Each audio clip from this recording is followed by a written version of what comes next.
And welcome to our class at TCU. Mark Mahaney. Mark, how are you? I am doing good, Guy. Thanks for having me. Okay. For those who don't know you, can you tell us what is it that you do? In a nutshell, I am all about helping coaches get more clients without paid ads. So I've been in the coaching world since 2014, and those are my people. And yeah, that's what my life is consumed by. All right.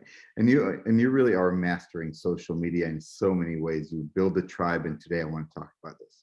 Mark, most of my students are under the age of 25, and they consider Facebook to be something their grandmother is on. Can you talk about why Facebook is a place where companies, entrepreneurs need to be on? So I'm 43. I think I'm young until I talk to people under 25. Then I'm like, nah, I'm old. It's funny to hear that, but yeah, I agree. It's not exactly TikTok or, anything like that. Whatever the cool kids are doing nowadays. But I think it would be foolish to totally neglect Facebook, where it's got billions of users and so many eyeballs on it. Just crazy stats with the number of people logging in every day. So I'm on different social media stuff, and I'm on Twitter, LinkedIn, Instagram, and stuff. But Facebook is my primary place. That's where I've built the community that we'll be chatting about today. The Coaching Jungle is a Facebook group. I'm all about being in front of where your potential clients are. And for a lot of people, that place is Facebook. So I think it'd be a mistake to totally neglect it unless your people aren't there at all. Okay. So let's talk about Facebook groups specifically today. What are Facebook groups, and why should entrepreneurs be there? Yeah, so I mean, Facebook groups are basically a community of people gathering. On Facebook, I always use the analogy, it's like a private club. So if you look at Facebook fan pages, that's kind of like a billboard by the side of the highway. People drive by and they see whatever's on the billboard, but they don't have conversations usually, or it's certainly not a lot of privacy there. With a Facebook group, it's like a club where there's four walls, assuming how the privacy's set, like with mine. Outsiders can't see what's happening inside the group, and people in there tend to be a little bit more open because there is that expectation of some privacy. I mean, there's never total privacy, I guess, on Facebook, but it's a place that you can build relationships with people. And as a business owner and that community leader, that's a place where people can get to know, like, and trust you. So I always use the metaphor that Facebook group or any community, it's kind of like an island that you can draw people to. So you're not just out on the ocean in a little boat screaming at the people on whatever platform. You're actually bringing them onto that island where they can get to know, like, and trust you, and hopefully do business with you. Right. So please take us. You started your own Facebook group called the Coaching Jungle. I'm a member of it, have been for years. You started with zero or with one. How many members do you currently have? And tell us about the journey. Yeah, so I mean, at the time of recording, we're somewhere 22,000 and change, for total members. Basically, I started the group in the fall of 2015. Now, before that, I had run other Facebook groups. I had a group for my podcast, Natural Born Coaches. Any past guests who were on my show were in that group, and I had a few hundred people in that. It was had the very original name, Natural Born Coaches Past Guests. It wasn't terribly original. What had happened by 2015 was I was getting all these requests from coaches who hadn't been a guest on my podcast requesting to join that group because didn't notice the past guest part of it. And I had to keep send a response like, hey, sorry, this is only for people who've been on my podcast. Good luck, have a nice life. And finally, that happened enough times that I clued in and said I should have a group that's for anyone, that's a coach or aspiring coach or interested in coaching. And that's where the Coaching Jungle Facebook group launched in late 2015. Now, I had a bit of a head start because my name was out there through my podcast and other stuff. So I had the first 500 people pretty quick. I did have a head start compared to someone who was brand new. But that being said, it still takes work. And once we hit about 1,000 members, seemed to be the tipping point where it really started to grow quickly, and it steamrolled from there. And how does one differentiate? There are so many Facebook groups out there, and assuming for life coaching, for business coaching, for whichever coaching people do, there are dozens and dozens of Facebook groups. What are some of the key secrets to being successful in building a group and allowing it to really grow? Yeah, so you're right, Guy. Groups are a dime a dozen. There's, millions of groups out there. The mistake that a lot of Facebook group owners make is they're just trying to appeal to too many people, and they're very generic. Like you see a lot of these personal development, success type groups, things like that. Not saying that they don't have a good goal, but it's hard to stand out doing that. I think it's really important that a couple things. First off, you should have the group clearly defined for your target market. So in my case, it's coaches. That's who I service. So it's very clear that this isn't a group for accountants or dentists or doctors or anything like that. This is the coaching jungle that has that keyword right in the title. So if you can get your keyword in there, like I knew I wanted either coaches, coaching, coach, something like that in the title. So that's important. Also, you want to give it a different feel or a vibe, something unique. So mine has a jungle theme. Anyone that joins it can notice right away there's a cartoon Tarzan mark swinging on a vine, which a member actually did for me, by the way, which I thought was cool. They're like, hey, I love the group mark. By the way, I did this up for if you want to use it for a new banner. I was like, oh, that's cool. That's great. But there's a jungle theme with our theme days that are in there. A lot of stuff in it, it has a jungle theme just to make it a little bit different with it. So those are a few important points. One quick tip for anyone who's doing a Facebook group, which for a couple bucks will be a very good move. And that is to buy the URL for your group. So Facebook will assign you an ugly, long URL like facebook.com/group/blah, blah, blah, blah, blah. That's a mouthful. I own mine is .coachingjungle.com that forwards to that ugly URL. So if I'm ever on a show like this or whatever, I can spit it out really quickly. So go to GoDaddy, grab the URL for it, forward it to the Facebook URL.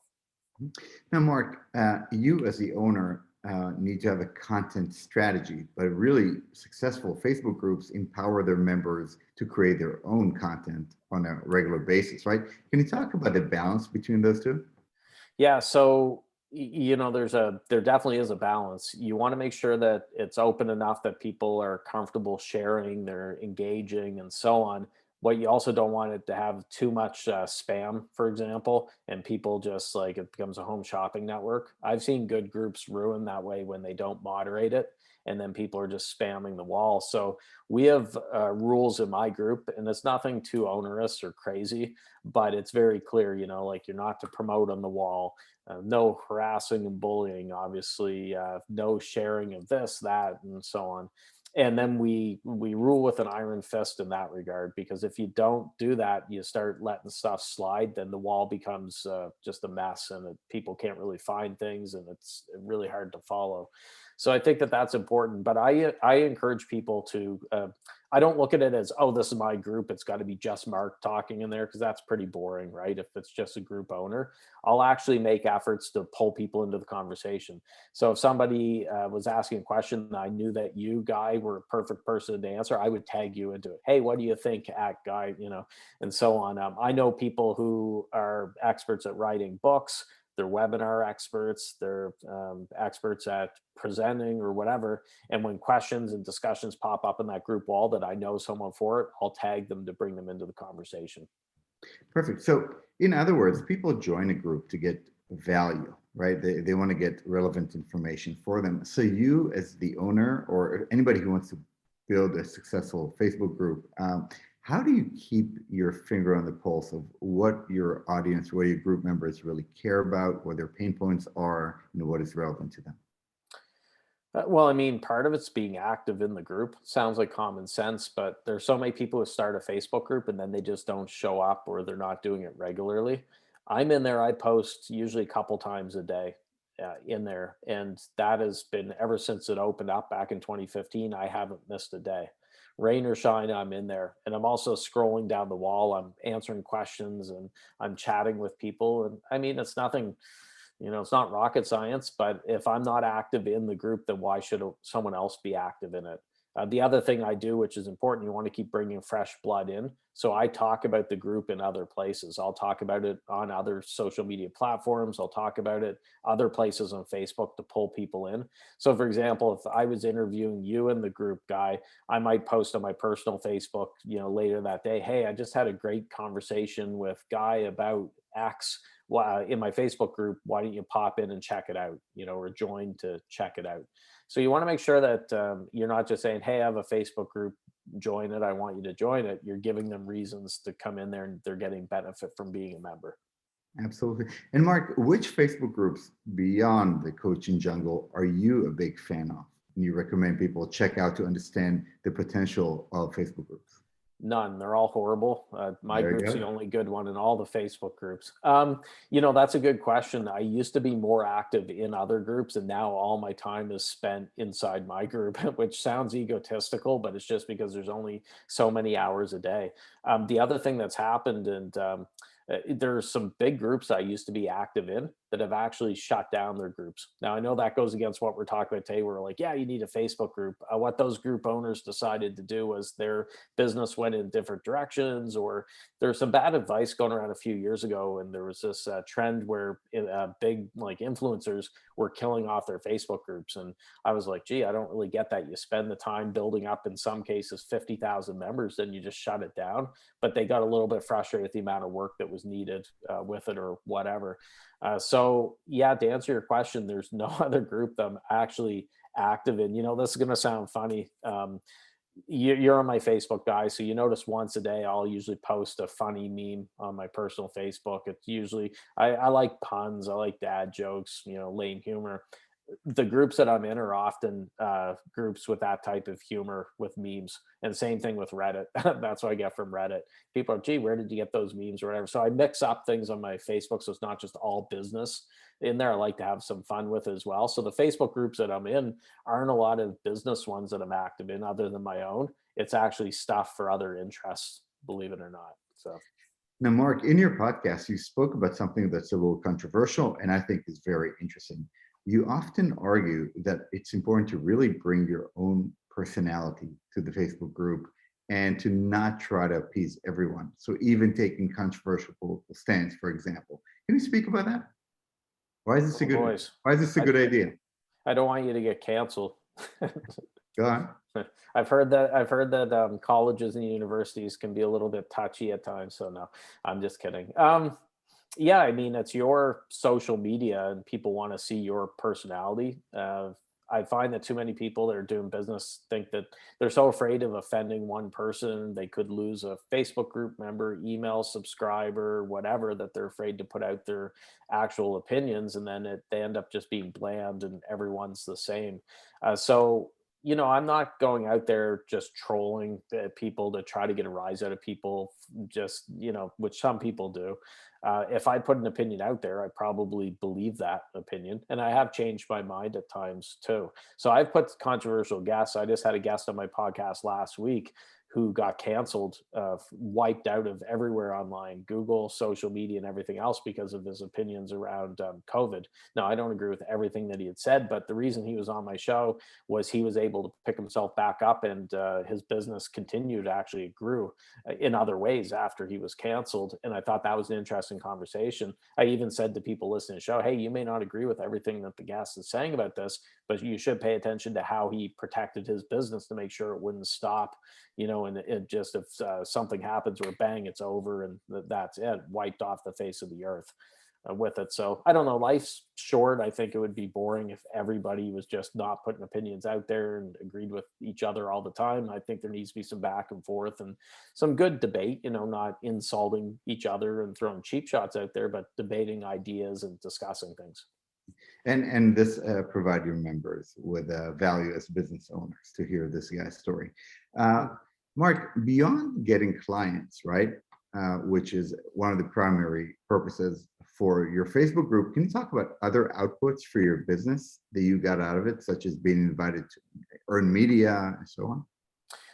Yeah, so I mean, here's something that a lot of people in the coaching world are afraid to admit. They're afraid to admit that they want to make money. So most people, if you ask them, why do you have a Facebook group for coach? They say, well, I want to impact the world and I want to, and I'm not saying that's a bad thing, but me, I'm very open that, yeah, I started that Facebook group to get clients and customers. Now, that being said, if it's not a good group and there's not value in there and it's not helping people, I'm not going to make more money from it. So I have to, make sure that it's a good group to do it. But that really irks me, especially with the online spaces, people that try to pretend that they don't care about money. And they're often those types of the wolves in sheep's clothing. I'm very open and upfront that, yeah, I love money. You know, I'm a capitalist and I'm proud of it. And people, oh my God, you don't admit that or whatever. I'm like, well, you should like money. If you're in business, you got to make a profit. There's a saying that you can't light up the world if you can't pay your light bill, you know? So I'm a big fan of that. But I've made some great relationships too. I've made some great JV partners, you know, for joint ventures. People I'd consider friends. I mean, I've known you for years, Guy. You've been in the group and stuff like that. We've never met in person. If we got together for beer, well, I hate beer, so it wouldn't be beer for me, but I don't know if you like beer. I'll have wine. I get wine, you can have a beer, but we would probably get along like we've known each other personally for years, right? Just from the relationship virtually that we've had. So I'm a big fan of Facebook groups. I think it's a more uh, it's easier to build a relationship inside the walls of a Facebook group than if you're just trying to do it elsewhere, because you can develop some really strong bonds. Yeah. And it's almost free. Yeah, it is. Facebook's doubling down on it. You know, Mark Zuckerberg's talked about them, especially the last few years, that they're really investing heavily on groups. So they're not going anywhere that I can see. I'd be very surprised if they were. And compared to other platforms, I mean, I'm on LinkedIn, I do stuff every day. I'm not a big fan of their group function. I don't think it really worked well for what they're trying to do, or other places. I think Facebook is still the place, because so many people are on Facebook, they log in every day. It's a mistake to not pay attention to Facebook groups, or at least consider them. Um,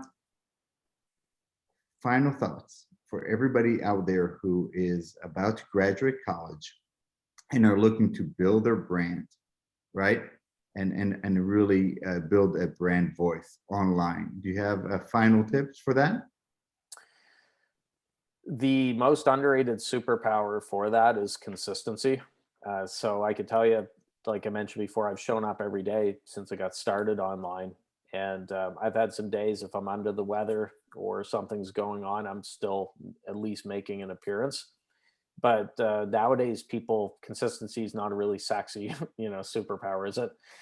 But that's one of the reasons that my business has grown. You know, whether it be Facebook groups, I email my list daily, I do a bunch of podcasts, but I just show up every single day. That really snowballs. Darren Hardy has a great book called The Compound Effect, where he talks about little actions done consistently will yield better results than the type of person that puts in this huge effort, but then they burn out and they drop off the face of the earth for months.